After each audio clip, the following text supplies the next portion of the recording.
నటిగా Trump medicine వార్పైన చర్చిద్దాం. అందుకు అందుబాటులో ఉన్నారు డాక్టర్ ఆంధ్ర సత్యం గారు, ప్రముఖ రాజకీయ విశ్లేషకులు. సత్యం గారు నమస్కారం అండి. నమస్తే అండి. సత్యం గారు, అమెరికా లోకల్ మ్యానుఫ్యాక్చరింగ్ పెంచేందుకు 100% సుంకం విధించడం నిజంగా ఆర్థికంగా సమర్థమైన నిర్ణయం అంటారా? నిన్ననే భారతదేశ టీం అమెరికా పోయి ఈ అగ్రిమెంట్ మీద చర్చలు జరిపింది. ఫైనల్ కన్క్లూజన్ అయితే ఏం రాలేదు, వెనక్కు మళ్ళీ వచ్చారు. ఓకే, తెల్లారే ఇవాళ ఫార్మా రంగం మీద 100% టారిఫ్ అని చెప్పేసి అనౌన్స్ చేశాడు. గతంలో 25%, తర్వాత రష్యా ఆయిల్ సాకుగా చూపెట్టి 50%. ఇప్పుడు దేన్ని సాకుగా చూపెడతాడు? 50% పెంచినప్పుడు రష్యా ఆయిల్ దిగుమతి చేసుకుంటున్నారు కాబట్టి అన్నాడు. ఇప్పుడు ఫార్మా మీద 100% వేసి రష్యా ఆయిల్ అంటలే. అంటే ఇవన్నీ కూడా అగ్రిమెంట్లో, రేపు FTA అగ్రిమెంట్, ఫ్రీ ట్రేడ్ అగ్రిమెంట్లో terms of trade in favour of America వాళ్ళకు అనుకూలంగా నిర్ణయించుకోవటానికి, ఒప్పించడానికి ఇవన్నీ చేస్తున్నటువంటిది. అంటే దాంట్లో భాగంగానే. తర్వాత రెండో భాగం ఏంటంటే ఇతర దేశ పెట్టుబడుల్ని వాళ్ళ దేశం తీసుకెళ్లి వాళ్ళ గ్యాప్ తగ్గించుకోవాలంటే మరొకటి. ఇవాళ అమెరికా ఎగుమతులు, ప్రపంచం మొత్తానికి చేసే ఎగుమతులు $2 ట్రిలియన్, మొత్తం నుంచి దిగుమతి చేసుకునేది $4 ట్రిలియన్. ఇంత గ్యాప్, దరిదాపు $2 ట్రిలియన్ గ్యాప్ అంటే భారతదేశంలో సగం GDP. కాబట్టి ఇంత పెద్ద ఎత్తునటువంటి ఈ గ్యాప్ను తగ్గించుకోవటానికి ఇవాళ ఇతర దేశాల నుంచి పెట్టుబడులన్నీ అమెరికాకు లాక్కపోవటానికి టారిఫ్ని ఒక ఆయుధంగా వాడుతున్నాడు. ఈపాటికే జపాన్ కార్పొరేట్లు $600 బిలియన్ పెడతాం 5 ఏళ్లలో అన్నారు. యూరోపియన్ యూనియన్ $700 బిలియన్ పెడతామన్నారు. మన దేశంలో శాంసంగ్, ఐఫోన్ ఫోన్లకు హెచ్చరిక ఇచ్చాడు, 3 నెలల కింద వార్నింగ్ ఇచ్చాడు. మీరు అమెరికాలో తయారు చేసి మాకు ఎగుమతి చేస్తే నేను టారిఫ్ వేస్తా, మా దేశంలో కంపెనీలు పెట్టి తయారు చేయండి అన్నాడు. ఇప్పుడు ఫార్మాది కూడా అంతే. ఇవాళ భారతదేశం ఫార్మా మొత్తం లేటెస్ట్ సెన్సెస్ ప్రకారం $30 బిలియన్ ఎగుమతి చేస్తుంది భారతదేశం ప్రపంచం మొత్తానికి. ఇది 100 దేశాలకు ఎగుమతి చేస్తున్నాయి. దీంట్లో 40% ఒక అమెరికాకే ఎగుమతి చేస్తున్నారు. అంటే దరిదాపు $9 బిలియన్ లో 40% అంటే దరిదాపు $9 బిలియన్, $30 బిలియన్, $9 బిలియన్ అమెరికాకే ఎగుమతి చేస్తున్నాం. కాబట్టి వాళ్ళ 40% మీద 100% వేస్తే కొంత ప్యానిక్ సిచ్యువేషన్ క్రియేట్ చేయడానికి, రేపు అగ్రిమెంట్ ముందు చేయడానికి ఇది మనం భావించవచ్చు దీన్ని కారణంగా. ఎందుకంటే ఇవాళ అమెరికాకు ఇప్పుడే ఇండియా టైమ్స్ దాంట్లో వాళ్ళ all India vice chairman, pharma all India vice chairman some Reddy మాట్లాడాడు. అమెరికాకి ఎగుమతి చేసే దాంట్లో ప్రధానంగా ఈ ఇంతకుముందు మీరు చెప్పినటువంటి సన్ ఫార్మా కానీ, రెడ్డీస్ ల్యాబ్ కానీ, అరవిందో కానీ, గ్రాండ్ ఫ్లామా కానీ, ఈ 8 కంపెనీలే ఎక్కువ ఎగుమతులు ఉన్నాయి. ఆ 8 కంపెనీల యొక్క ఎగుమతుల మీద కొంత భారం పడవచ్చు. అందులో $9 బిలియన్ ఎగుమతి చేస్తారు. అందులో $1 బిలియన్ మాత్రమే ఆ ప్రభావం ఉంటుంది. మొత్తం $30 బిలియన్. మిగతా 120 దేశాలకు ఎగుమతి చేస్తున్నాం. అమెరికాకి ఎగుమతి చేస్తే $9 బిలియన్, $1 బిలియన్ ఇబ్బందులు ఎదురైతాయి. అయితే ఇప్పటికే ఈ అగ్ర కంపెనీలకు లైసెన్సులు ఇచ్చున్నారు. 2-3 కంపెనీలకు బిల్డింగ్లు అయిపోయినాయి అమెరికాలో. వాళ్ళు అక్కడ స్టార్ట్ చేయాలన్నటువంటి ఉత్సాహంతో ఇంతకుముందు అక్కడ స్టార్ట్ చేసి ఉన్నారు.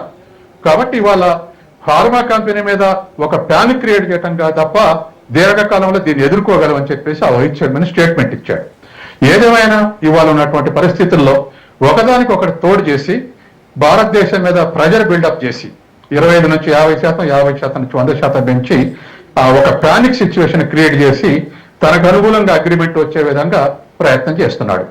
ఈ అగ్రిమెంట్ తనకు అనుకూలంగా అంటే ఏమిటి అనుకూలం అంటే మన దేశంలోకి తమ గోధుమలు అనుమతించాలని, సోయాబీన్ అనుమతించాలని, డైరీ ప్రొడక్ట్స్ అనుమతించాలని, మొక్కజొన్న అనుమతించాలని, ఈ 4 అనుమతించాలి, మినిమం టారిఫ్ తోటి అనుమతించాలని చెప్పేసి మనం అవి రాకుండా ఉండటం కోసం ఏనాడో WTO 95 ఏర్పాటు నుంచి ఇప్పటి వరకు కూడా 30 ఏళ్ల నుంచి రెసిస్ట్ చేస్తున్నాం. అవి రాకుండా ఎందుకు రాకుండా చేస్తున్నాం అంటే యూరప్ కానీ, అమెరికా కానీ రైతులకు ఖర్చులో 50% సబ్సిడీ ఇచ్చి ఉత్పత్తి చేస్తారు. మన దేశం ఎగుమతి చేస్తే మన దేశంలో దరిదాపు 70 కోట్ల మంది వ్యవసాయం మీద ఆధారపడ్డారు, 56% మంది ఉపాధి మీద, 12 కోట్ల రైతు కుటుంబాలు ఉన్నాయి. ఇవి తట్టుకోలేరు, మూతపడతాయి. కాబట్టి ఇవాళ ఉన్నటువంటి పరిస్థితిలో వాటిని ఎలా చేయాలని ప్రెజర్ చేస్తుంటే గత 6 నెలల ఫిబ్రవరి నుంచి ఇప్పటికీ అదే ఒత్తిడి కొనసాగుతుంది. ఎందుకు మనకు ఇది కొలాప్స్ అవుతుందంటే ఈ సంవత్సరం సెన్సెస్ ప్రకారం మన వాళ్ళు సోయాబీన్లో 120 లక్షల హెక్టార్లు సాగు చేశారు. అంటే 300 లక్షల ఎకరాల్లో సాగు చేశారు. ఇంత సోయాబీన్ పండిస్తున్న ఇండియాకి తక్కువ ధరలో ప్రభుత్వం సబ్సిడీ ఇచ్చి పండించినటువంటి అమెరికా నుంచి మనం ఎలా చేస్తే మన ఈ 300 లక్షల సోయాబీన్ పండించినటువంటి రైతులందరూ దివాళా తీస్తారు. అక్కడ మొక్కజొన్న సర్ప్లస్ ఉంది. ఇప్పుడే మనకు మొక్కజొన్న కాస్త గిట్టుబాటు అయింది, రైతులు ఎక్కువ సాగు చేస్తున్నారు. ఇది కొలాప్స్ అయింది. అట్లాగే అక్కడ గోధుమ సర్ప్లస్ ఉంది. మన దేశంలో నెంబర్ 1 ఆహార ధాన్యాలు ఏడాదికి 150 మిలియన్ టన్నులు వరి పండిస్తున్నాం.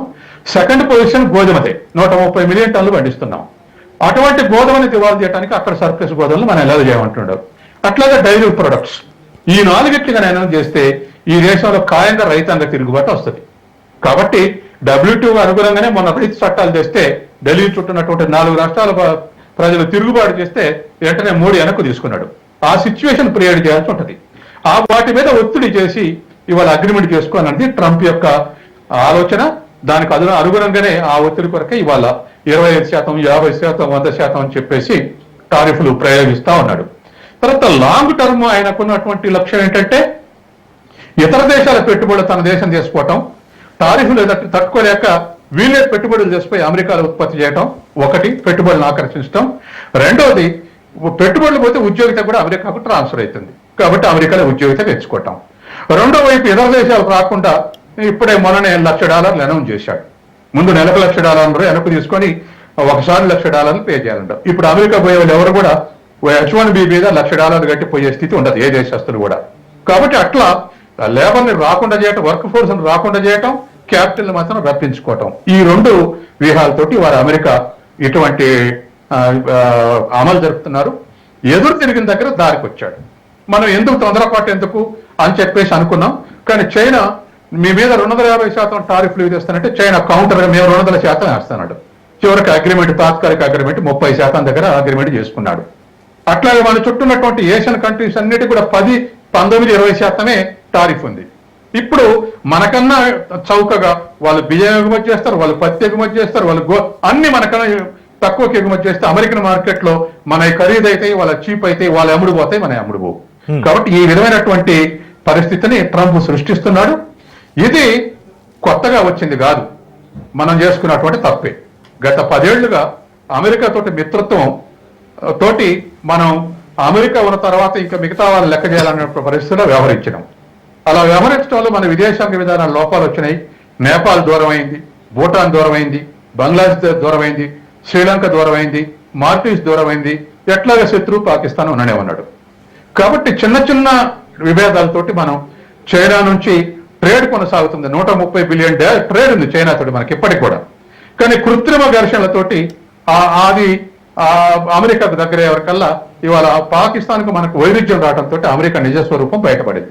ఇప్పుడు మన వాళ్ళు మేల్కొని అగ్రిమెంట్లు చేసుకుంటున్నారు. కానీ ఇంటర్నేషనల్ అకాడమిషియన్స్ ఏమంటున్నారంటే 2 ఏళ్ల ముందే ఈ ఫ్రీ ట్రేడ్ అగ్రిమెంట్లు అనేక దేశాలతోటి మోడీ చేసుకోవాల్సి ఉండే, అమెరికాను నమ్మి ఇప్పుడు బయటపడిన తర్వాత ఇప్పుడు తొందరపడుతున్నాడు అనేది వాళ్ళు చేస్తున్నటువంటి విమర్శలు.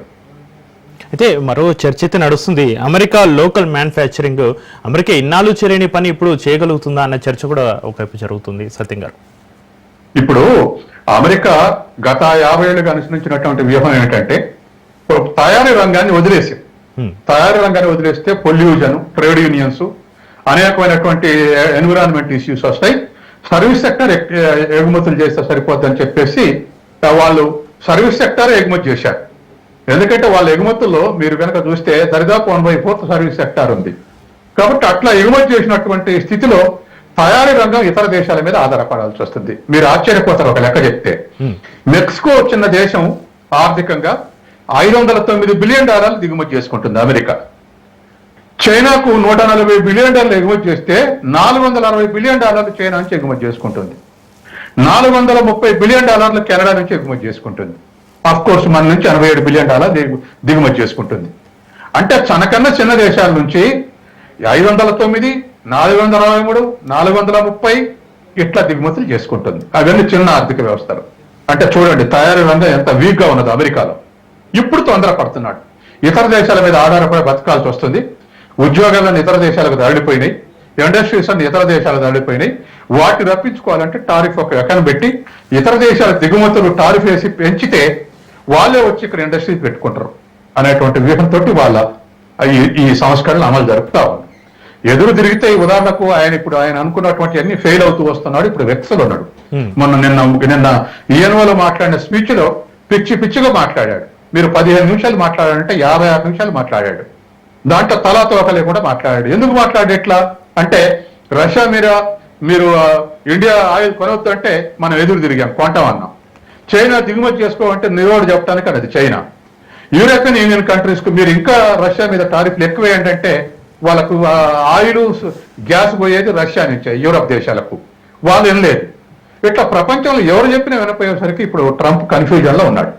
వాళ్ళ దేశంలో కూడా ఈ అన్సర్టనిటీస్ తోటి అక్కడ ప్రతిపక్ష పార్టీలు డెమోక్రటిక్ పార్టీ వ్యతిరేకించడమే కాకుండా సొంత రిపబ్లిక్ పార్టీలో మాజీ విదేశాంగ మంత్రి ఇయాన్ హీలీ కూడా నువ్వు అనవసరంగా వ్యూహాత్మకంగా భారతదేశాన్ని దూరం చేసుకుంటావు, చైనాకు దగ్గర కలిపావు, భవిష్యత్తులో మన దేశం యొక్క సావరెంటికి ఇది సమస్య అయింది అని హెచ్చరిస్తుంది సొంత పార్టీ నాయకురాలే. కాబట్టి ఇవాళ ఉన్నటువంటి పరిస్థితిలో ఇన్స్టెబిలిటీ ఉంది. ఈ ఇన్స్టెబిలిటీ తోటి ముందుకు పోతా ఉన్నాడు. ఎంతవరకు సక్సెస్ అవుతాడో ఇతర దేశాల యొక్క రెసిస్టెన్స్ బట్టి ఉంటుంది. ఇతర దేశాలు గట్టిగా రెసిస్టెన్స్ చేస్తే ట్రంప్ యొక్క ఫెయిల్యూర్స్ పెరుగుతాయి. ఇతర దేశాలు సరెండర్ అయితే ట్రంప్ యొక్క సక్సెస్ రేటు పెరుగుతుంది.